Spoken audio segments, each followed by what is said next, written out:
I'm Adam Seskis, CEO of RMS. I'm here with Peter Buttigieg, our founder, and I'm here in our newly renovated offices in Melbourne. I'd love to have a chat with you today, Peter. Yeah, I'm good. I'm good. Got all the time in the world these days. Great. Talk a little bit about where we've come from, where we're going, and what makes RMS such a great company. Okay. You founded RMS 42 years ago. Why don't you tell us a little bit about those early days? I've heard stories of you driving around to caravan parks with floppy disks in the back of the car. Is that true? Well, it was worse than floppy disks. When we first started, there weren't even notebooks. We had to tour around the country with computers the size of a washing machine. And back then, the things we had to convince customers of was that checking somebody in on a computer and giving them a receipt and all that kind of stuff was going to be as quick as if they were doing it manually. Paper-based reservation systems. The booking charts, you know, I can quickly see who's booked, who's not booked. I can rub it out if I want to get rid of a booking. How do I do all this on your new computer? Yeah, that's nice. And they actually timed us. They timed how long it would take to actually check somebody in compared to writing it into a booking chart. Amazing. And handwriting a receipt. And what was quicker in those days? Oh no, manual was much quicker. Yeah. I imagine. No, we had to close that gap so people would even talk to us. Yeah, amazing. Yeah. And what made you think this is a great idea? Did you come from hospitality? No, I didn't come from hospitality at all. And I never thought this would be a great idea. I never thought this would be obviously as big as what it is. I was working at the Melbourne Stock Exchange in their IT department. And back then I was just out of uni and I was the only one that knew how to use a microcomputer back then.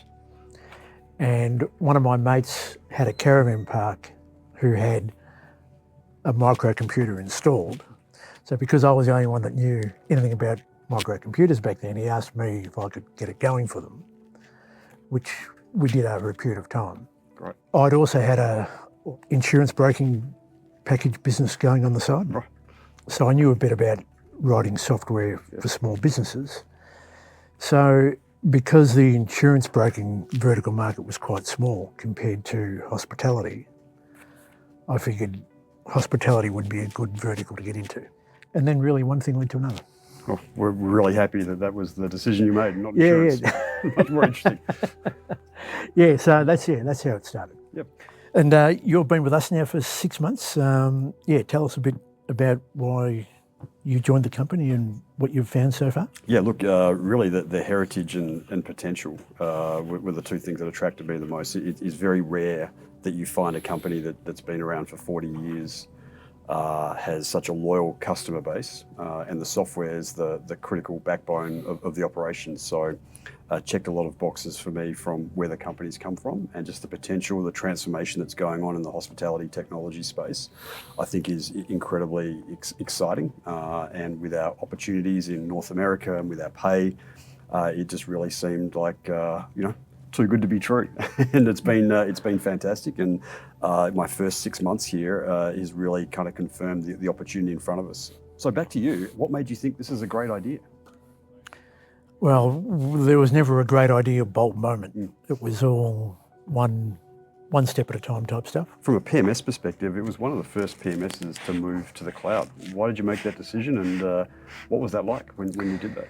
Well, before we got to cloud, part of the history of what we did, we started off in the MS-DOS days. Do you even know what MS-DOS is? I was around. A little, yeah, you're in. And we had our whole application written in DOS, and then Windows came along. So way before cloud, we had to rewrite the whole application to go from DOS to Windows.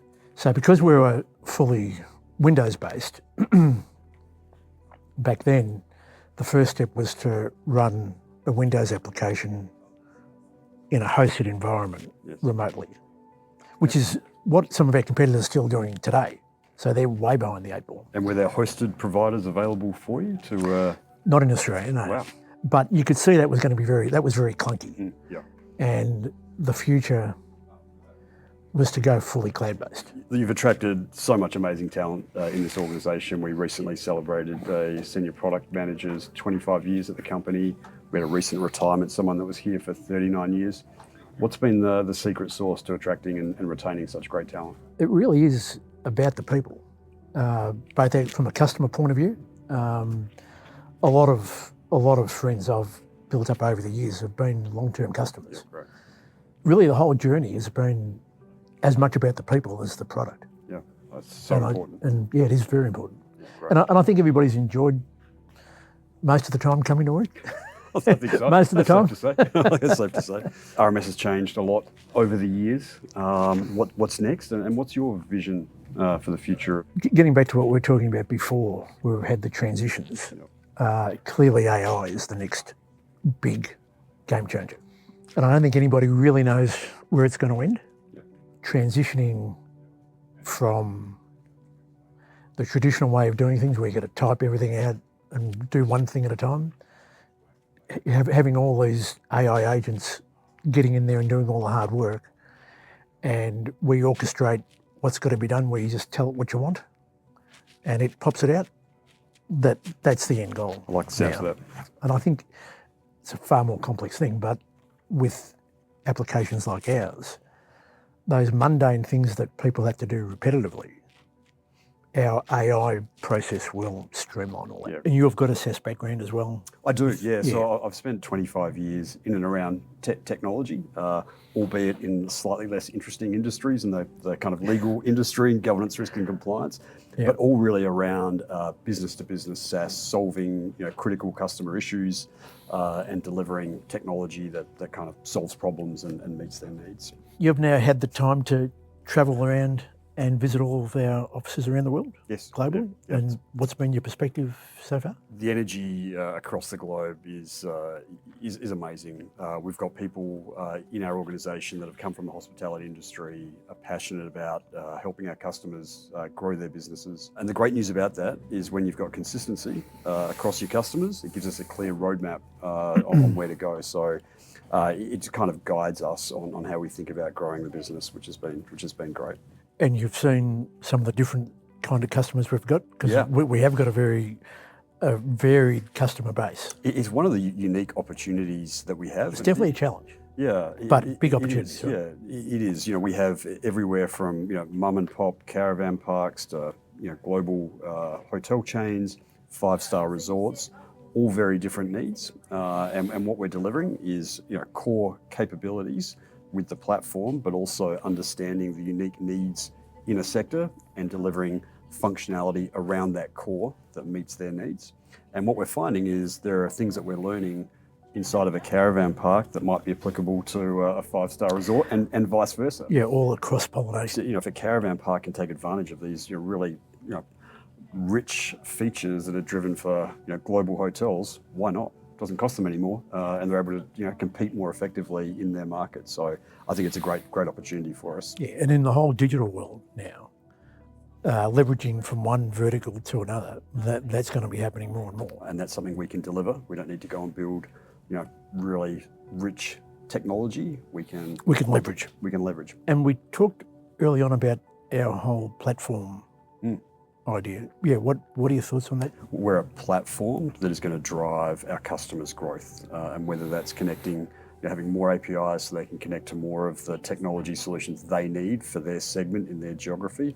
We've got to make that easy. We've got to make that frictionless, and that's a focus for us, thinking about it as the platform. That platform should fit really nicely with AI coming in as well. Creating a reservation, moving a guest, all of those things need to be exposed so we can drive that AI adoption in the platform. Through the API, yeah. And look, that's another big point too, that as well as being one of the first to move to the whole cloud-based environment, we were one of the first PMSs to have an open API capability.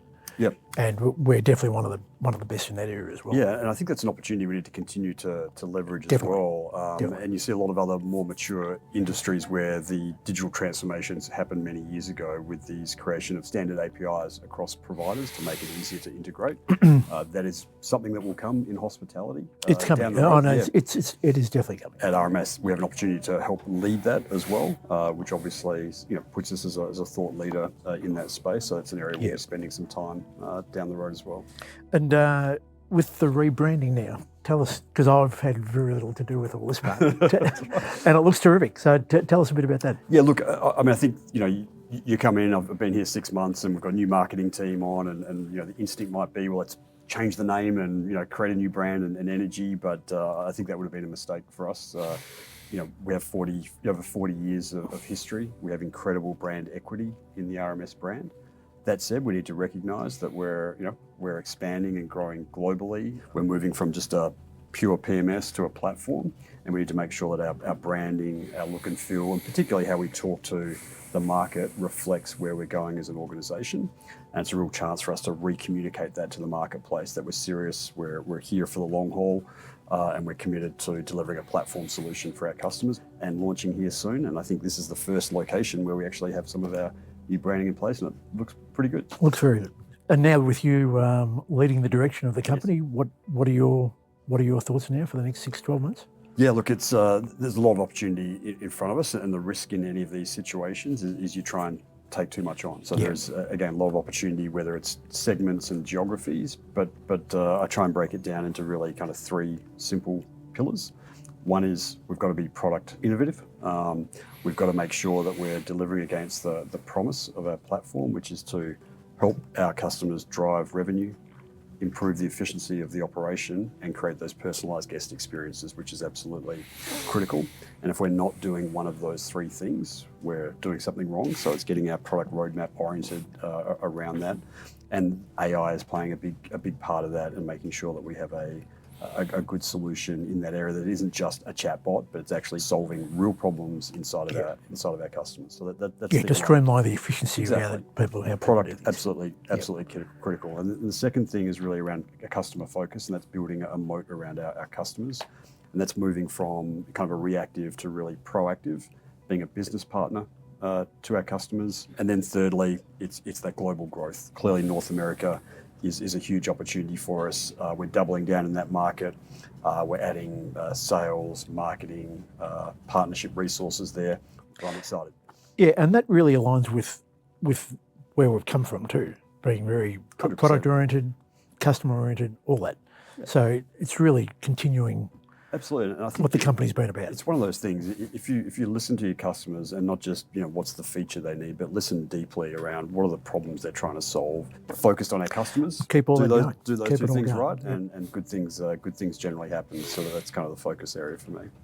Yeah, it's not hard. The fundamentals are quite easy. It's all execution. Yeah. All execution, Peter. Take care of the fundamentals, and the rest will take care of itself. Yeah. And the next 40 years, where do you see the company going to? Well, look, it's again, I think you keep those principles close. Like in 40 years, the technology, like it has in the last 40 years, is going to change a lot. But the mission is pretty clear. That's one thing you can guarantee. The mission is clear. Let's help our businesses grow. If we're listening to them and have a engaged workforce that is passionate about what we're doing, I am sure that we will be there. Now, if you could summarise RMS in one word, what would that be? Oh, look, to flow on what we just said, it's about the people. Yeah. The people and the experiences. So, Peter, thank you for joining us here today. Thank you for what you've done for the business in the last 40 years, and I look forward to working with you for maybe not another 40, but at least the next 10 years. Let's get after it. No, and it's great to be able to hand over now and let you guys take over and build on what we've done so far and take it to the next level. Right. Well, again, thank you for your time today, Peter. It's been a pleasure. Likewise.